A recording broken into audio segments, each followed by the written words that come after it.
बेरोजगार है। तरक्की कल भी उसका नारा था, आज भी पुकार है।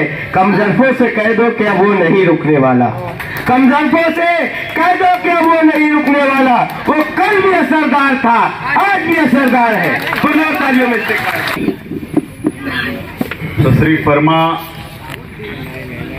पार्टी के तमाम जिम्मेदारान पे डाल दिए।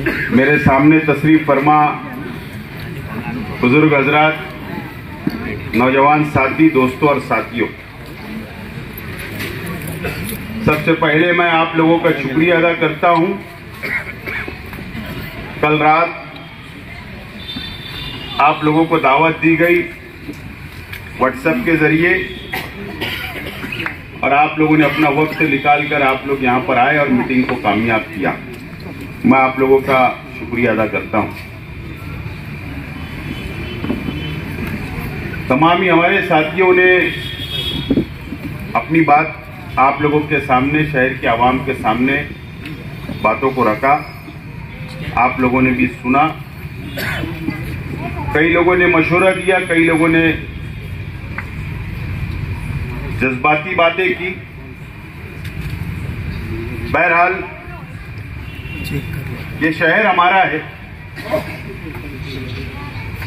यहां हम पैदा हुए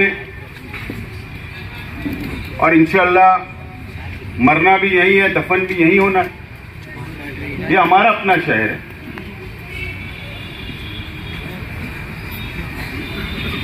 ये शहर के अंदर बहुत सारे एमएलए आए, बहुत सारे लीडरान आए, अपना वक्त गुजारा और दुनिया छोड़कर चले गए। और जब हम हमारी तकरीर शुरू करते हैं, कोई भी सियासी मंच से, कोई भी पार्टियां या कोई भी दीनी तंजीमें, तो मस्जिद और मीनारों का शहर, ये शहर को बोला जाता है। हमारी शुरुआत वहां से होती है। पार्लियामेंट का इलेक्शन खत्म हुआ, असेंबली का इलेक्शन खत्म हुआ,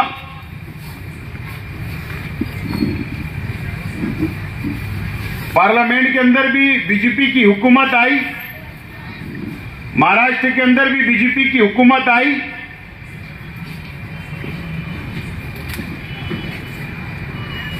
और मालेगांव शहर को टारगेट करने का काम, बदनाम करने का काम फिरका परस्त तंजीमें, फिरका परस्त पार्टी के लीडरान ने शुरू किया।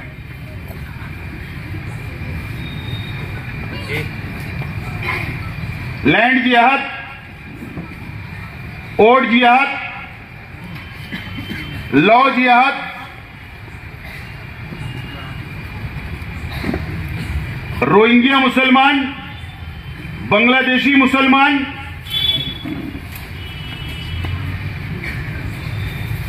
हर तरीके से बदनाम करने का काम मालेगांव शहर को किया जा रहा है।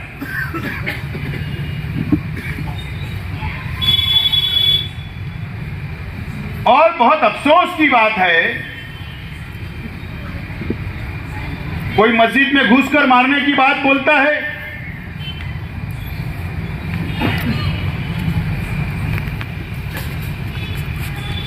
बहुत सारे शहर को बदनाम करने का, टारगेट करने का काम फिरका परस्त पार्टियों की जानिब से, उनके लीडरान की जानिब से किया जा रहा है। और अफसोस की बात यह है कि वो लीडरान जो शहर को बदनाम कर रहे हैं, टारगेट कर रहे हैं, वो सिर्फ कॉर्पोरेशन या प्रांत ऑफिस तक महदूद नहीं है, बल्कि शहर के अंदर भी वो अपनी गाड़ी लेकर घूम रहे हैं, शहर का दौरा कर रहे हैं। कोई बोलने वाला नहीं, कोई आवाज उठाने वाला नहीं है।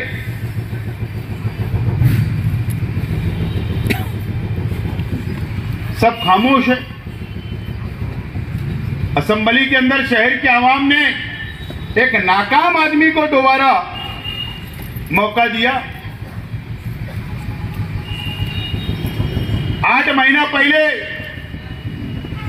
बड़ी उम्मीदों के साथ कई बरसों के बाद एक member of parliament Congress party के हम लोगों ने चुन कर दिया। ये लैंड जिहाद, लॉ जिहाद ये 8 दिन पहले नहीं शुरू हुआ। पार्लियामेंट का सेशन चल रहा था, इजलास चल रहा था और शहर को बदनाम किया जा रहा था। उसके बावजूद भी हमारी मेंबर ऑफ पार्लियामेंट और ये शहर के एमएलए महाराष्ट्र सदन के अंदर पार्टी कर रहे थे, लेकिन हमारी मेंबर ऑफ पार्लियामेंट ने वहां पर एहतजाज नहीं किया, वहां पर मुंह नहीं खोला, हमारे सपोर्ट में सामने नहीं आई, मुसलमानों के सपोर्ट में खड़ी नहीं हुई। पार्टी लेकर पार्लियामेंट हाउस के बाद एहतजाज नहीं किया गया। उसके बाद भी शहर खामोश है। अब अगर शेख आसिफ जब बोलता है तो बुरा लगता है। बहुत बुला बुला के कई तंजीमों ने इस्तेकबाल किया, फूल दिया, फूल बरसाए। कम से कम अब तो आवाज उठा दो, अब तो कम से कम उनको बोलो आवाज उठाने। कब बोलोगे? तंजीम चलाना सिर्फ वो चंदा जमा करना नहीं है, चंदे का हिसाब भी देना पड़ता है, चंदे का हिसाब भी देना पड़ता है। लेकिन वो लोग भी खामोश है, ये अफसोस की बात।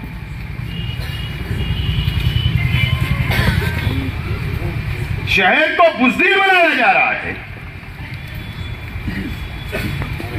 आज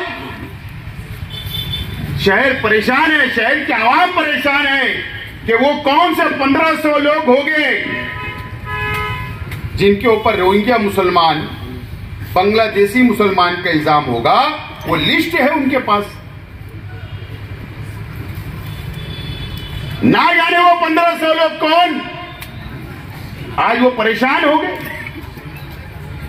कि कहीं मेरे घर का नाम ना आ जाए, कहीं मेरे घर का नाम ना आ जाए। आज लोग परेशान है, डरे हुए हैं, सहमे हुए हैं। सरकारी पार्टी, फिरका परस्त पार्टी के लीडरान आकर हमको टारगेट कर रहे हैं। खामोश है सब, शहर खामोश है। जिनको जिम्मेदारियां दी गई वो भी खामोश है। और बेवकूफी जैसा बयान देना, मैं तो बहुत हैरान हूं इस शहर की सोच पर कि कैसे इंसान को क़यादत देते हो। वो इतना बेवकूफ इंसान है, मैं एकदम साफ तौर पर बोल रहा हूं। एक नंबर बोले शेख आसिफ ने रोहिंग्या को लाने के लिए कहा था। हाँ कहा था, उस वक्त भी कहा था और आज भी कबूल कर रहा हूं कि हाँ मैंने कहा था। डरता उड़ता नहीं हूं तुम्हारे जैसा।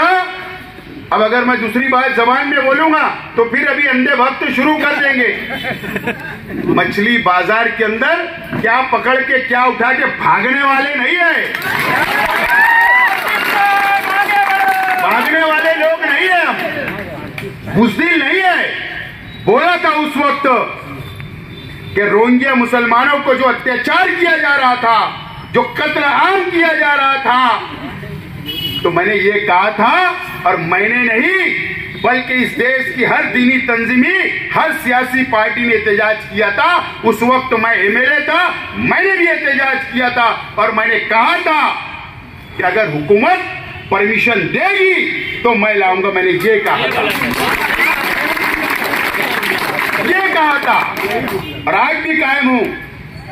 अगर एसआईटी बनती है और अगर मेरी भी इंक्वायरी होगी तो उसके लिए भी मैं डरूंगा नहीं, भागूंगा नहीं, जाऊंगा उसके सामने खड़ा रहूंगा। डरने वाले लोग नहीं हम। और ऐसा बेवकूफी, इतना बेवकूफ इंसान, मुझे बताओ ये बांग्लादेश क्यों गए थे आज के मिले? मुझे बताओ, शायद वो भूल गए। जमीयत का वक्त तो गया था बांग्लादेश के अंदर कैंप में, रिलीफ कैंप में, तो वो कौन लोग थे? बांग्लादेशी नहीं थे, वही रोहिंग्या मुसलमान वहां पर कायम, उनका कैंप लगा हुआ था और उनकी मदद करने गए थे और आप भी वहां पर गए थे। उसके बाद बोलते शेख आसिफ ने लाने बोला। अरे शेख आसिफ ने तो बोला था, तुम तो वहां गए थे। कम से कम अपनी याददाश्त ठीक रखो। बेवकूफी वाली बात करते हो। आज शहर किस हालत में है, आज हमारे पे क्या हालात आ रही है, इसकी बात करना चाहिए। तो अलग अलग बात। शेख आसिफ, जब तक तुम शेख आसिफ की माला नहीं जपते तुमको नींद नहीं आती। क्या बात करेंगे? ये शहर के अंदर अगर कुछ हो रहा है तो मैं आज खुले तौर पर बोलना चाहता हूं, अगर शहर बदनाम हो रहा है, शहर पर मुसीबतें आ रही है, उसके जिम्मेदार दो लोग हैं, शोभा बच्चा और मुफ्ती इस्माइल। ये दो लोग इसके जिम्मेदार हैं। सही बात है, ये दो लोग जिम्मेदार हैं। क्योंकि आज एक एमएलए है, एक एमपी है, हम तो कुछ नहीं, इनकी जिम्मेदारी है। मुझे बताओ, मैं देख रहा हूं और समझ रहा था, 2 दिन पहले मैंने YouTube चैनल के ऊपर देखा कि एमएलए ने क्लास ली। वो चैनल वाला भी बेवकूफ है जो लिखता है।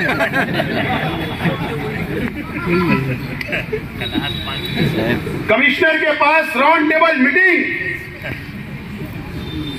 काय के वास्ते गए थे? माल के वास्ते गए थे, माल के वास्ते। अंडरग्राउंड माल नहीं गिरा डब्बे में, वहां जाके दम कचरा, ये शिकायत। मुझे बताओ, 1500 दाखले की जो बात चल रही है वो कारपोरेशन के अंदर नोंद है, वहां दाखले बने। ये 3 घंटा वहां पर थे, एक बार भी इन्होंने उनसे, कमिश्नर से पूछा क्या कि कौन से 1500 है और किस अधिकार से किरीट सुमैया यहां पर आप बुला रहे हो? इनकी जिम्मेदारी थी। 3 घंटे के अंदर एक अल्फाज नहीं निकला। तुम्हारे जाति मुफाद के लिए तुम कारपोरेशन में जाते हो, धंधे के लिए कारपोरेशन में जाते हो, ठेकेदारी का बिल निकालने के लिए जाते हो, और कमिश्नर को और प्रशासन को तुम दम में लेते हो। और कमिश्नर, उसको भी अगर बोला जाए बेवकूफ है तो कोई बात नहीं। मैंने बोल दिया था, बोले यार तुमने मुझे बेवकूफ बोले, मला है तू? मुंह में बोला था, पूछ लो असलम भाई, मला है तो बोला ना। अब मैं लेटर देता इसको पीर के लिए कि मुझे कारपोरेशन का अकाउंट चेक करना है, कितने ठेकेदारी कौन कौन कर रहा है, बजाय किसको बेचा ये बता। क्या तू प्रशासक बोलकर शहर के अंदर कौन से 4 चांद कमिश्नर ने लगाया? अब मैं लेटर देता और मुझे भी अब हिसाब देखना है, जैसे तू किरीट सुमैया को दिया लेटर, अब मुझे दे, कौन से अधिकार से दिया? बोलने वाला कोई नहीं है तो कुछ भी चलेगा इस शहर में। एमएलए बेवकूफ होगा वो बर्दाश्त कर सकते, हम नहीं। हमारे पास अल्लाह का करम है, सब तजुर्बेकारों की फौज है, हम लड़ सकते, झगड़ सकते।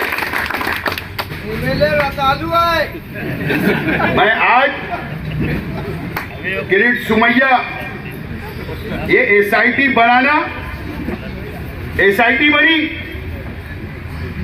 क्या समझ रहे हो आप? सिर्फ 3 वर्ड है एसआईटी।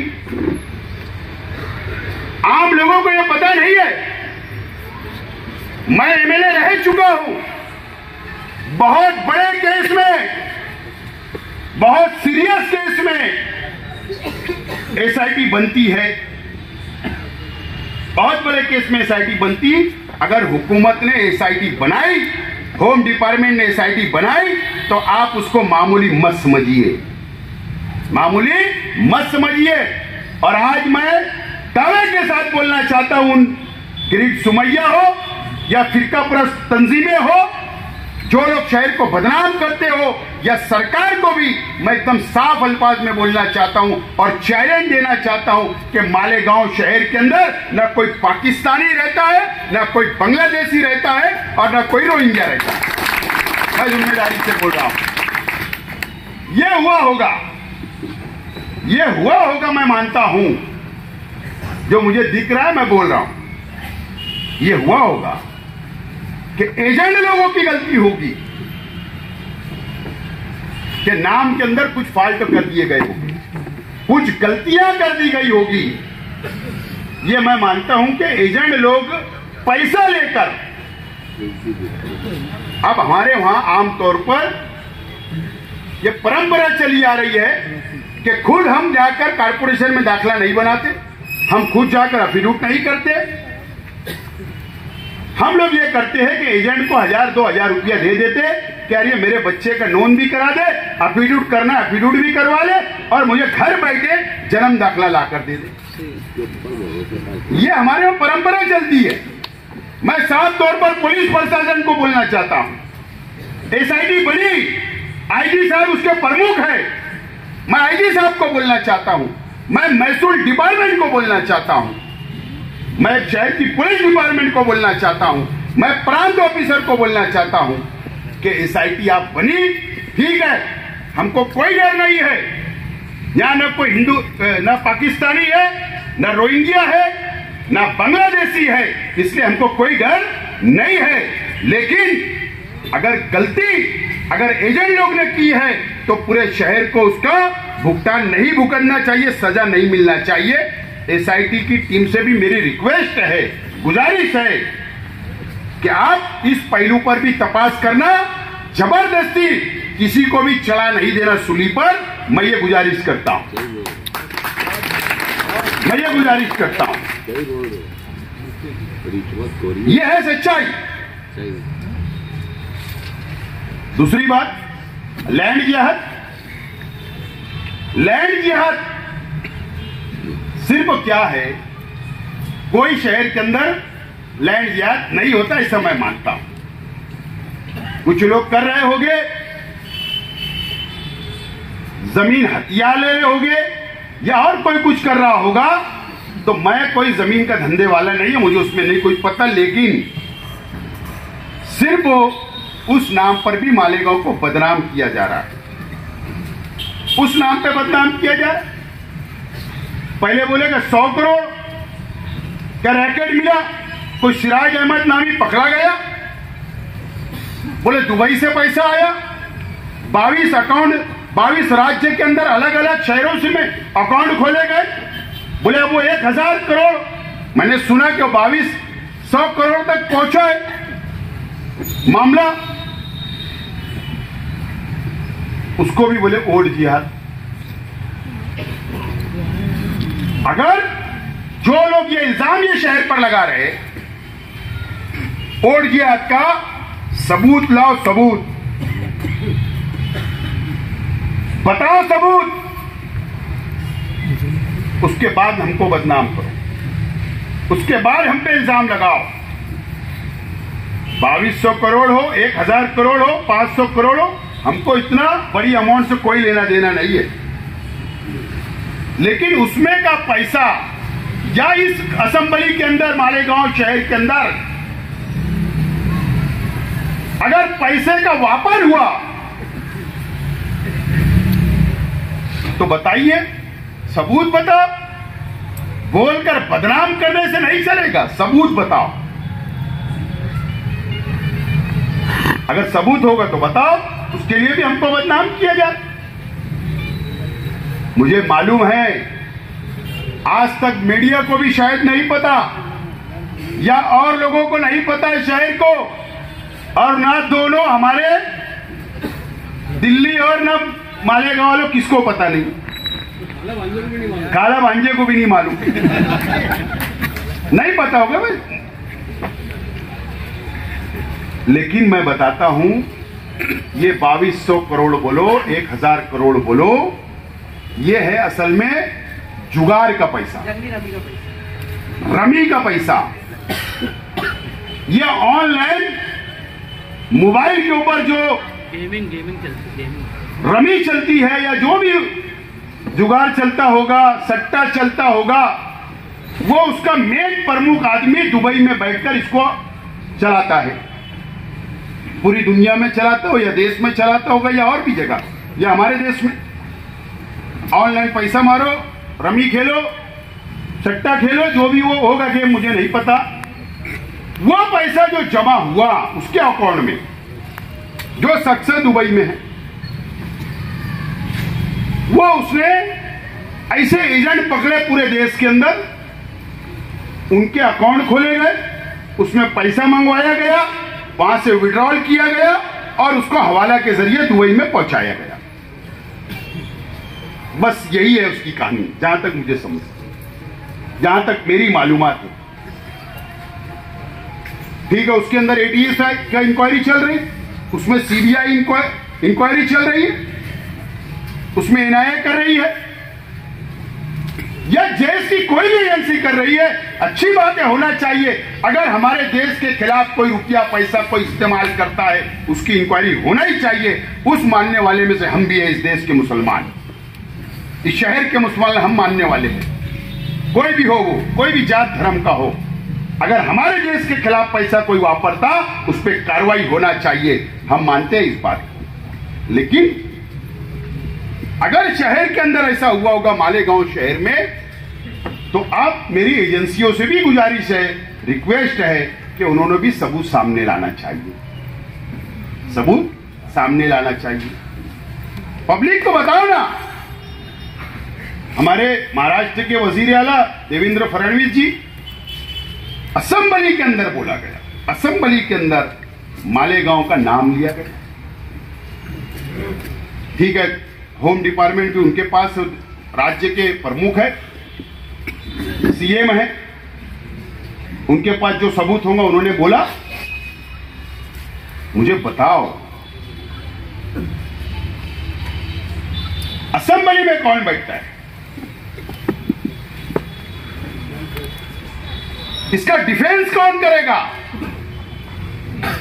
अगर शहर बदनाम हो रहा है या सरकार की तरफ से मालेगांव का नाम असेंबली के टेबल पे आ रहा है, रिकॉर्ड पर आ रहा है, तो इसकी सफाई कौन देगा? शहर का एमएलए की जिम्मेदारी है कि अगर उस वक्त वो मौजूद नहीं है तो दूसरे दिन उसकी सफाई देना चाहिए थी, लेकिन नहीं दी गई,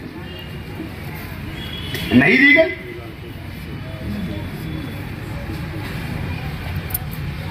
विधान परिषद में जहां पर एमएलसी एमएलए बैठते हैं, वहां पर लैंड जिहाद का मुद्दा आया, कोई सफाई असेंबली में नहीं दी गई। लॉ जिहाद का मुद्दा, कोई सफाई नहीं दी गई। गौवंश का मुद्दा, कोई सफाई नहीं दी जा रही। कौन देगा? कौन देगा? किसकी जिम्मेदारी है? शहर के एमएलए की जिम्मेदारी है। और अगर हमारे शहर को बदनाम किया जा रहा है, सीबीआई इसमें हमारे शहर के इंक्वायरी कर रही है, तो किसकी जिम्मेदारी है? मेंबर ऑफ पार्लियामेंट की जिम्मेदारी है। सीबीआई सेंट्रल गवर्नमेंट के अंडर में चलती है, एनआईए सेंट्रल गवर्नमेंट के अंदर में चलती है, तो ये पार्लियामेंट की मेंबर की जिम्मेदारी है कि वहां पर जाकर हाउस में खड़े रहकर बोलना चाहिए। लेकिन सिर्फ वो यहां पर रेस्ट हाउस के अंदर आकर बैठकर सिर्फ बयानबाजी करके चले जाना, तुम दूसरों को बेवकूफ बना सकते हो, हमारे जैसे लोगों को तुम बेवकूफ नहीं बना सकते। मैं एकदम साफ तौर पर बोलना चाहता हूं, ये मेरे शहर का मसला है, कोई पार्टी उटी का मसला नहीं है, कोई पार्टी वाला मामला नहीं है ये, कि मैं इस पार्टी का तुम उस पार्टी का मामला नहीं है। ये शहर के मुसलमानों को बदनाम करने वाली बात है और हम ये कभी बर्दाश्त नहीं करेंगे, चाहे मेंबर ऑफ पार्लियामेंट हो, एमएलए हो या और कोई हो। और हमारा हक है, ये शहर का हक है। शहर ने वोट दिया, शहर ने कुर्बानी दी, यह हमारा हक है। और हम बोलेंगे 5 साल का हिसाब लेंगे, ये याद रखना। ये बर्दाश्त हम करेंगे नहीं, तुम्हारी चापलूसी हम करेंगे नहीं, ये याद रखना। और हम किसी से डरने वाले लोग नहीं है। ठीक है, पर्दे के पीछे तुमने मुझे बहुत फंसाने की कोशिश की, लड़ लिया तुमसे, बढ़ गया आगे, लेकिन ये सब चलेगा उलेगा नहीं। तुम्हारी जिम्मेदारी है, जिम्मेदारी कबूल करो। शहर से माफी मांगो। एमएलए ने भी, पार्लियामेंट मेंबर ने भी माफी मांगना चाहिए, आवाज उठाना चाहिए। आज हमारा अपना मुतालबा है कि शहर के ऊपर जो मुसीबतें आ रही है, कौन आवाज उठाए? कोई बात नहीं, ये बात आप लोग समझ लो।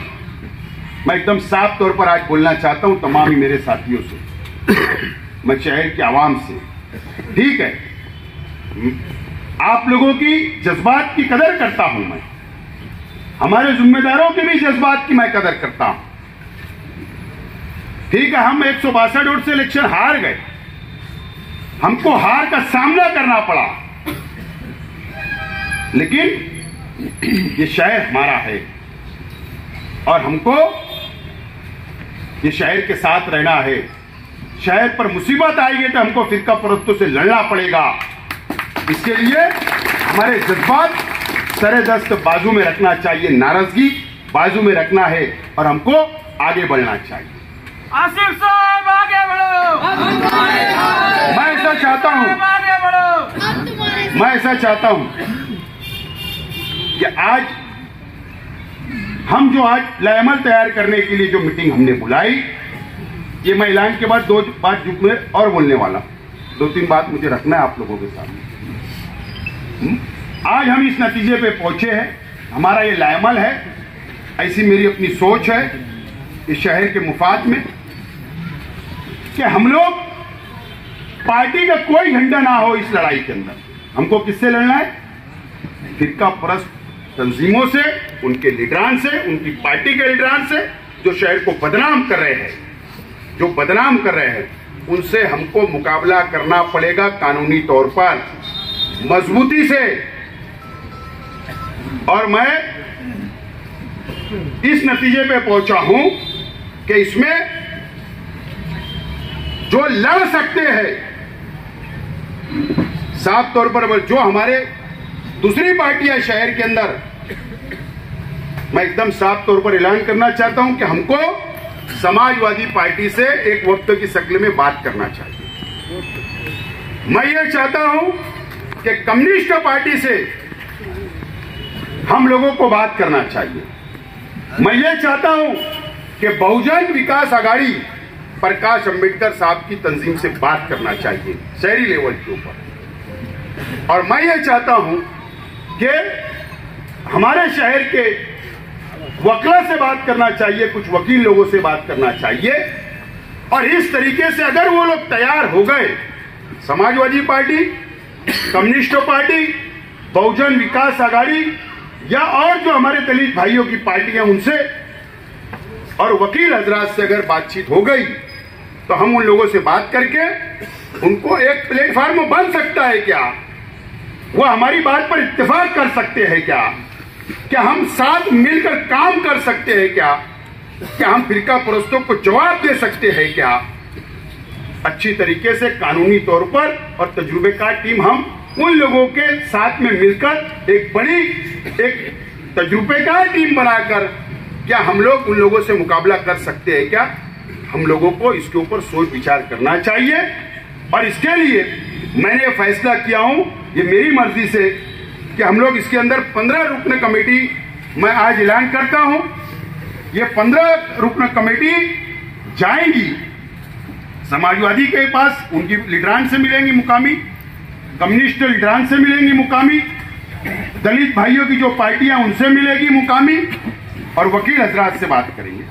और ये काम हम 24 जनवरी से पहले हम लोग ये काम मुकम्मल करें, और उसके बाद अगर सब तैयार हो जाए तो 24 तारीख को मुश्तरका तौर पर कहीं एक बैठक की जाए, और वहां पर एक मजबूत लाएमल तैयार करके उन सब लोगों को मिलाकर, हमारे अपने जिम्मेदार उसमें मिलकर एक बड़ी जम्बुजेट हम लोग एक प्लेटफॉर्म तैयार करें। और अगर बीजेपी फिरका परस्त पार्टी है तो एमआईएम भी उतनी ही फिरका परस्त पार्टी है, इसलिए उनको साथ नहीं लेना है। ये बात का आज मैं ऐलान करता हूं। और 15 रुकन कमेटी के अंदर एजाज उमर, साबिर गवर साहब, असलम अंसारी साहब, शकील बेग साहब, शेख जावेद शेख अनीस साहब, एडवोकेट हिदायतुल्ला, सगीर भाई टैक्सटर वाला, फारूक मोहम्मद हनीफ कुरैशी, सलीम अनवर, रियाज अली, शफीक बॉक्सर, इश्तियाक 42, इकलाक शाह, इब्राहिम भाई साइकिल वाला और सलीम भाई गैरेज वाले। ऐसा मैं 15 रुकन कमेटी का ऐलान करता हूं। आप लोग आपस में बैठकर सलाह मशवरा करके उन लोगों से फोन पर राब्ता करके आप लोग जाइए। मैं इसलिए कमेटी की बात कर रहा हूं। इसके अंदर 90% लोग ऐसे हमारे ये जो मैं कमेटी के अंदर जो कारपोरेशन का तजुर्बा रखते, जो जन्म मृत्यु ऑफिस का तजुर्बा रखते, जो लोग तहसील ऑफिस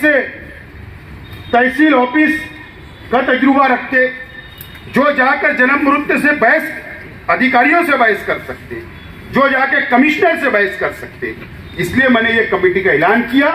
बाकी मैं खुद इस कमेटी में नहीं हूं। जब 24 तारीख से पहले जो भी लाएमल बनेगा, उसके बाद बाकी हम सब लोग मिलकर उस कमेटी में जो प्लेटफॉर्म बनेगा, उसके अंदर हमको सबको मिलकर फिरका परस्त तंजीमों से रास्ते की भी लड़ाई और कानूनी भी लड़ाई लड़ने के लिए हमको तैयार रहना रहेगा।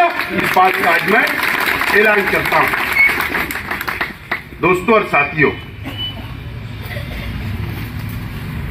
शहर सिर्फ इन लोगों से बदनाम नहीं हो रहा है। झुमका गिरा बरेली के बाजार में, कहा झुमका गिरा बरेली के बाजार में। इरफान हैदराबादी, इरफान हैदराबादी नाम सुने हो ना? हमारे शहर के जमीयत वाले तो बहुत अच्छे जानते हो। 100 बोर्ड लगाया था भैया ने। कितने बोर्ड? 100 board digital.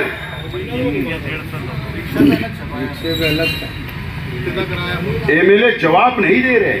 मैं शॉर्ट बोलूंगा, एमएलए जवाब नहीं दे रहे। जवाब तो देना पड़ेगा, हिसाब तो होगा।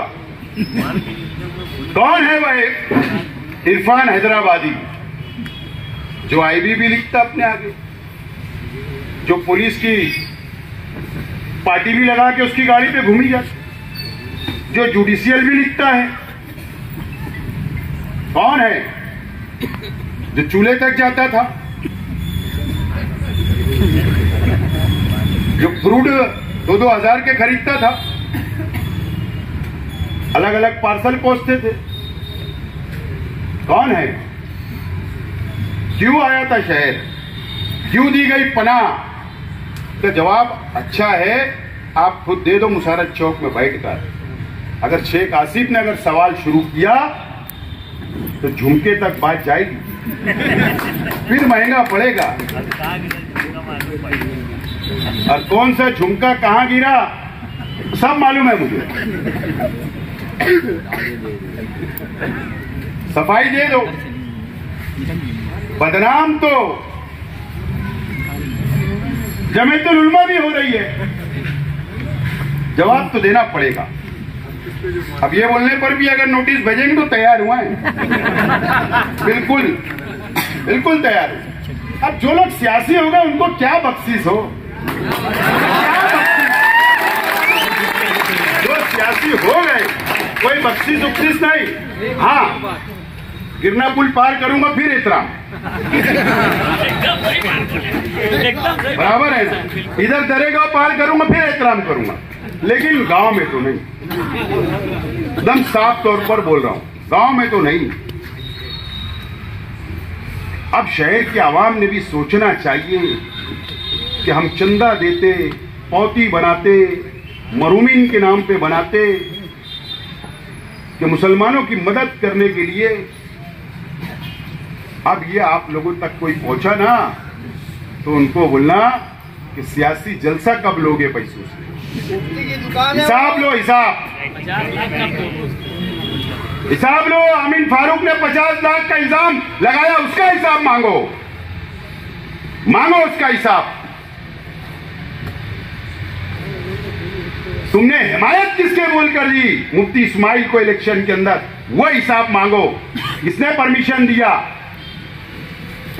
मांगना चाहिए हिसाब, सब हिसाब मांगना पड़ेगा एकदम साफ तौर पर। जो सियासी हो गए उनको बख्शीश नहीं।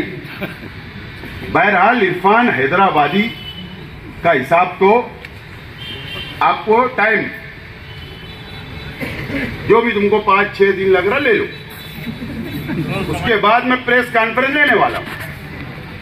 हैदराबाद में कौन से पुलिस स्टेशन में एफआईआर है? पूना में कौन से पुलिस स्टेशन के अंदर एफआईआर है? वसई में कौन से पुलिस स्टेशन के अंदर एफआईआर है? सब मटेरियल मेरे पास आ चुका है। उसमें कंप्लेनर 2 लेडीज है, 2 लेडीज, 2 लड़कियां हैं कौम की एफआईआर के अंदर। और वो एफआईआर जब पढ़ोगे तो ऐसा लगता है कि कोई पिक्चर चल रही है। सब बताऊंगा, अभी बताने वाला हूं। अच्छाई वालों में, अच्छाई और बुराई की बात की। इलेक्शन के 2-3 दिन पहले ऑडियो रिकॉर्डिंग, उनके रिकॉर्डिंग हुई छोले की चटनी। अब वो भी समझ रहे कि अब कुछ नहीं बचा। सियासी इंसान हूं, आखिरी दाव मेरे पास में बचा के रखता हूं, कारपोरेशन का इंतजार। अच्छाई और बुराई अब ये शहर को हम बताएंगे, सब बताऊंगा।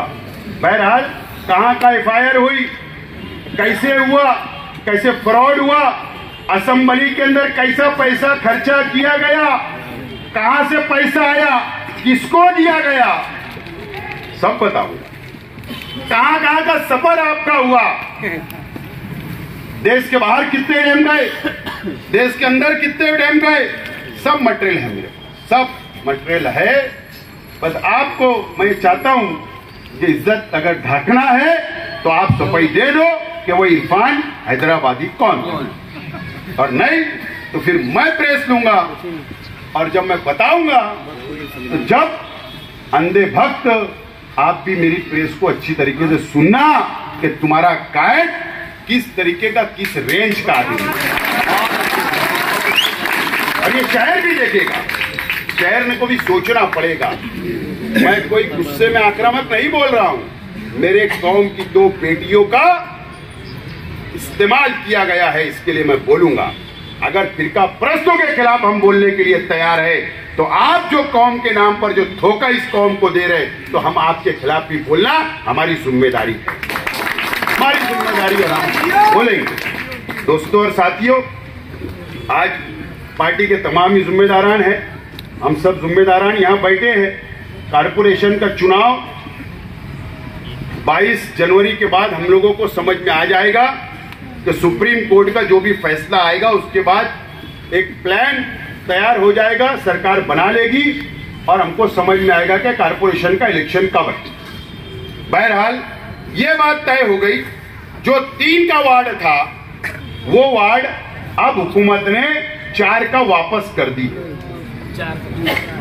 इसका मतलब 3 की वार्ड रचना कैंसल और वापस 4 की वार्ड रचना होगी, नए वार्ड बनेगी। ये बात एकदम सरकार की तरफ से आज तो ये बात साफ है। बहरहाल 22 का इनको इंतजार करना है, उसके बाद बहरहाल हमको वार्ड में आवाम के कामों के अंदर लगना है।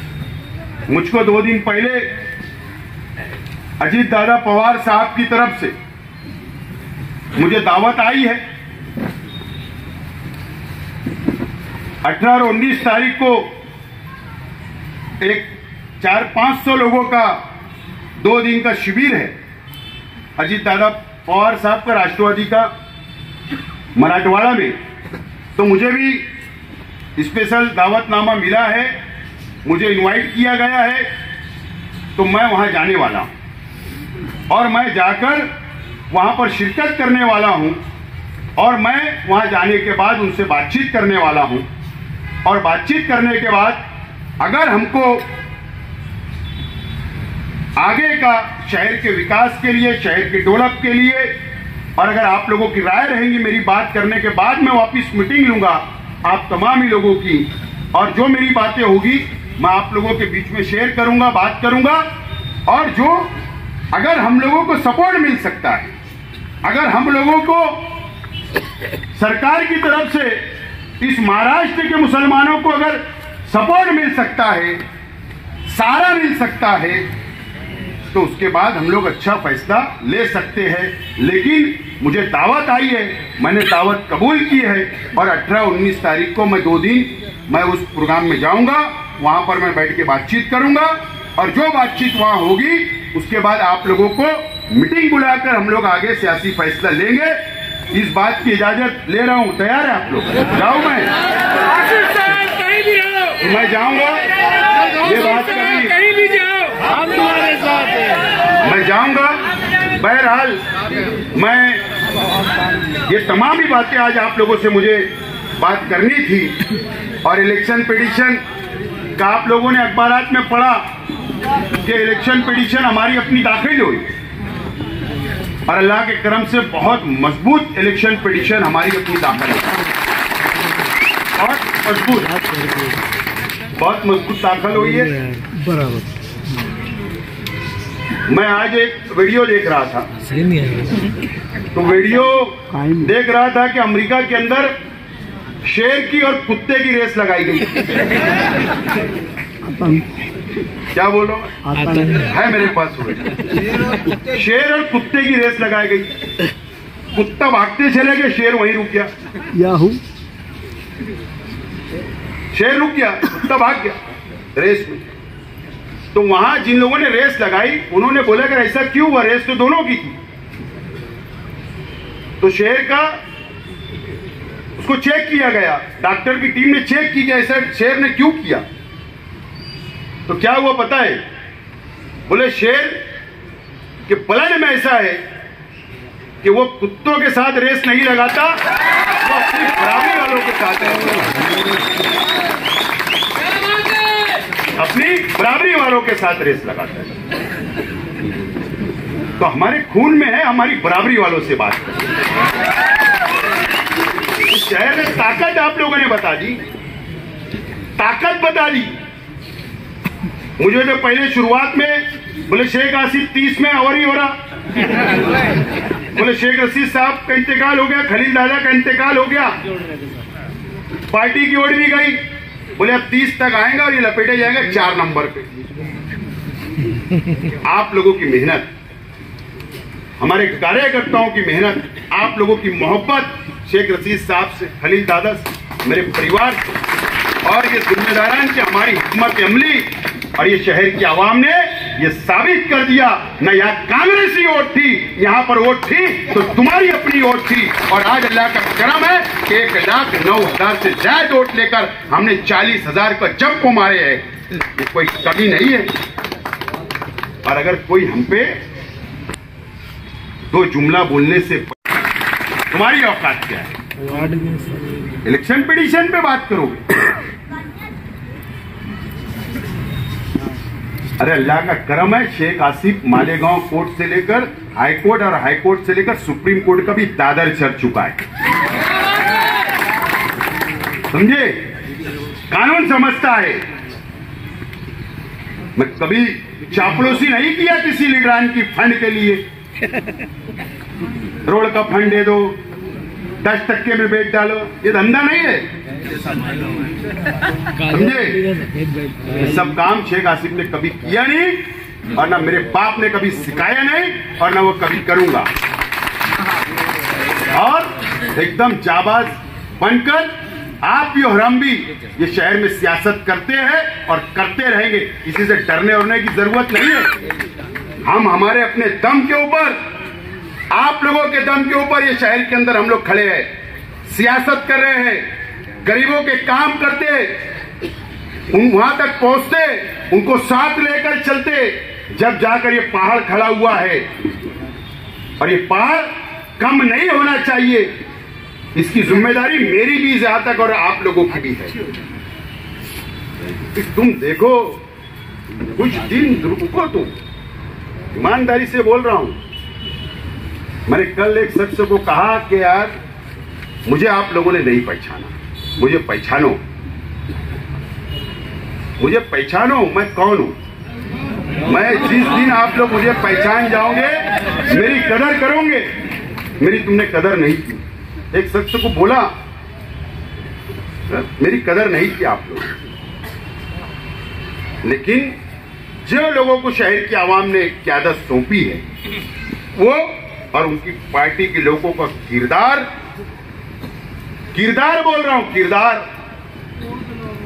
चंद दिनों रुको, इनके सब किरदार बाहर आने वाले, सब बाहर आएंगे। मैं जिम्मेदारी से बोल रहा हूं। क्या क्या पाखंड किए, कैसा कैसा झूठ फैलाते, कैसा क्या करते हैं। कुछ दिनों रुक जाओ, 2-4 दिन रुक जाओ, 8 दिन रुक जाओ और आगे देखते रहना क्या क्या क्या क्या होता है। एक ने मैं सुना, जज्बात में बोल दिया, बोले कारपोरेशन के इलेक्शन के अंदर मुजाफात के अंदर डंडा लेकर जाकर मारो। बोले ऐसे ही बोलो ना, क्या डंडा लेके जाओ, लाठी। हाँ, जो दादागिरी करेगा बोले झोपड़पट्टी के अंदर जाकर लाठी लेकर मारो। तो इसकी काठी उठी क्या जो दूसरे काटे हाँ?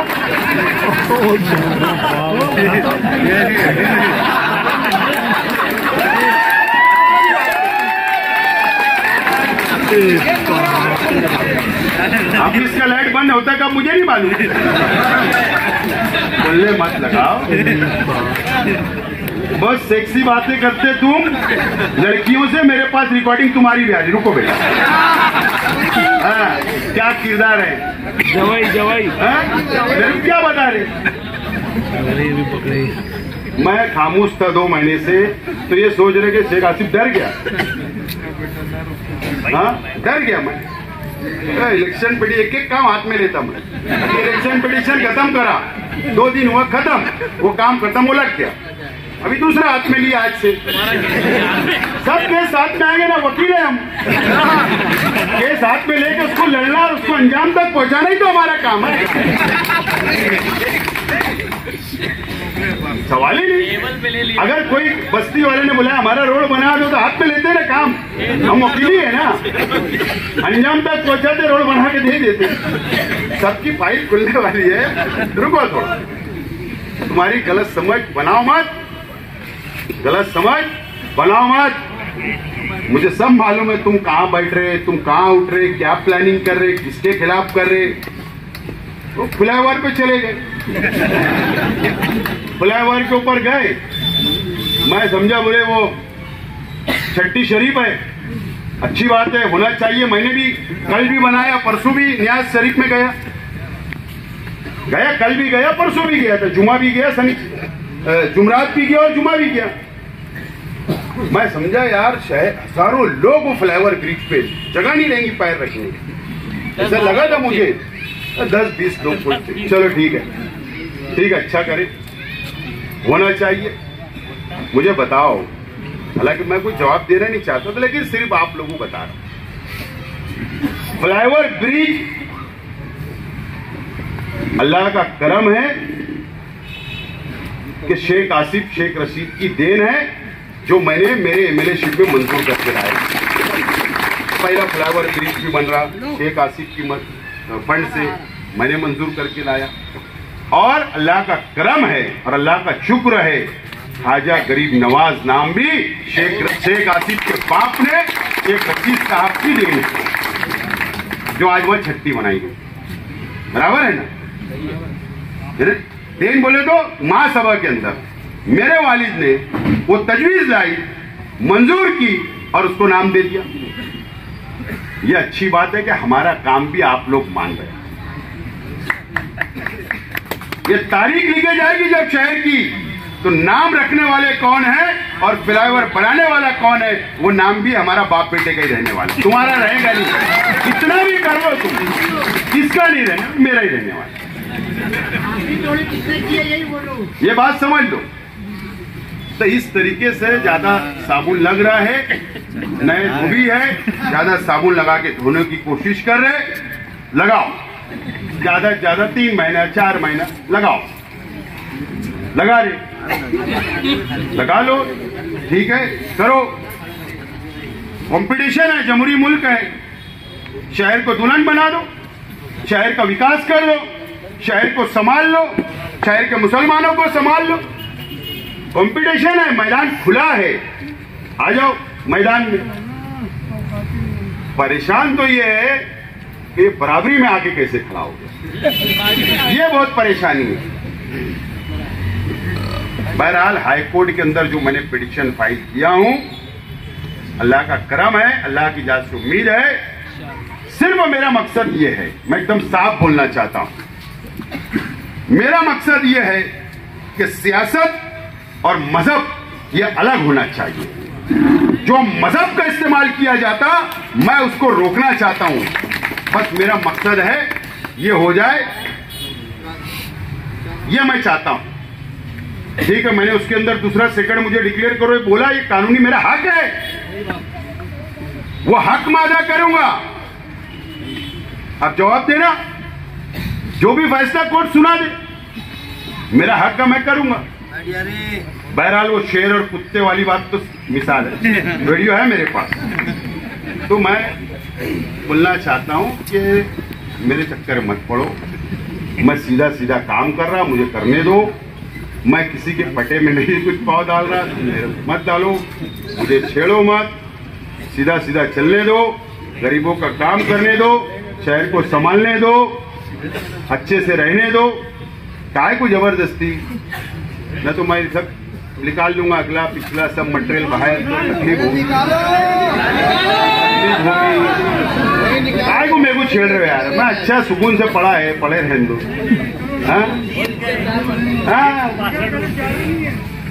तो इलेक्शन आ रहे हैं ना, घोड़ा मैदान कारपोरेशन का इलेक्शन है, कौन किसके साथ पेक्ट करता, कौन किसकी मदद लेता, ये सब मालूम है ना।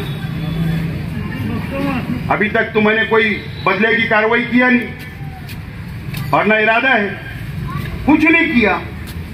अब तुम जबरदस्ती मुझे छेड़ोगे तो अच्छी बात भी नहीं है ना। सियासत में तो भी सब माफ है। तो मैं गुजारिश कर रहा हूं कि मुझे आराम से रहने दो, मैं काम कर रहा हूं, शहर को लेके चल रहा हूं, मेरे हमारे जिम्मेदार, हम आगे बढ़ रहे, बढ़ने दो। कंपटीशन है, जमहूरी मुल्क है, सबको हक है, सब लोग चलो, कहां हम तुमको रोक रहे। जब बुरा काम होगा आवाज तो उठाएंगे, अपोजिशन है, हक है। तो ये तमाम ही चीजें मैं उन लोगों को भी बोलना चाहता, पुलिस डिपार्टमेंट से बोलना चाहता हूं आखिर में, कि हमारे शहर के पुलिस डिपार्टमेंट से अपील करना चाहता हूं कि जिस तरीके से, ठीक है, सरकार है, पुलिस है, कानून है, एसआईटी है, एटीएस है, ये कोई भी एजेंसी हो, ये अपने कानून के मुताबिक चलती है, उनको पूरा हक है, वो अधिकार है, वो इंक्वायरी करे, चौकसी करे, सब करे। लेकिन ये शहर का बैलेंस बरकरार रहना चाहिए। यहां पर दरार पैदा नहीं होना चाहिए, यहां पर दो आर या पार नहीं होना चाहिए, जातिवाद नहीं होना चाहिए, सबको अपना हक है। ठीक है, हुकूमत बनी है, उनका हक है, वो अधिकार है, वो कर रहे, लेकिन पुलिस का काम है कि बैलेंसिंग बरकरार रहना चाहिए। हम ये शहर की बैलेंसिंग बरकरार रखने के लिए, ताउन देने के लिए कल भी तैयार थे, आज भी है और इंशाल्लाह कल भी रहेंगे। ये अपील करता हूं। कुरैशी भाई बैठे हैं, गौवंश गौ रक्षक, सब नवे आइटम देख रहे हैं आप लोग ये 2 महीने के अंदर। बहरहाल आज मैं डिपार्टमेंट से मुलाकात किया, कुरैशी भाइयों से बोलना चाहता हूं। मैं आज गया था, आज मैंने पुलिस डिपार्टमेंट से बातचीत किया हूं कि भाई हम लोग कानूनी तौर पर जो भी हलाल रोजी कमा रहे हैं हमको कमाने दो, किसी के भी बोलने पर हमारे ऊपर कार्रवाई ना हो। मैंने गुजारिश करके आया हूं, उम्मीद है कि नतीजे अच्छे आएंगे। बहरहाल इससे पहले भी कहा था, आज भी बोल रहा हूं कि जो इतराफ में जो नंगानाच हो रहा है वो पुलिस उसको लगाम लगाए, इतना ही आज पुलिस डिपार्टमेंट से मैं रिक्वेस्ट करता हूं, गुजारिश करता हूं। बहरहाल हमारा जो असल मुद्दा था, असल बात थी, जो हमने कमेटी बनाई और ये 4-5 ग्रुप से पार्टियों से बातचीत करने का और बातचीत करके एक 24 तारीख तक एक उस पर फैसला और नतीजे पे पहुंचना है और उसके बाद जो भी लाएमल बैठकर मुश्तरका तैयार होगा उसके लिए हम लोग आगे बढ़ेंगे। आप लोग यहाँ पर आए, आप लोगों का बहुत बहुत शुक्रिया और मेरी बात को खत्म करते हैं।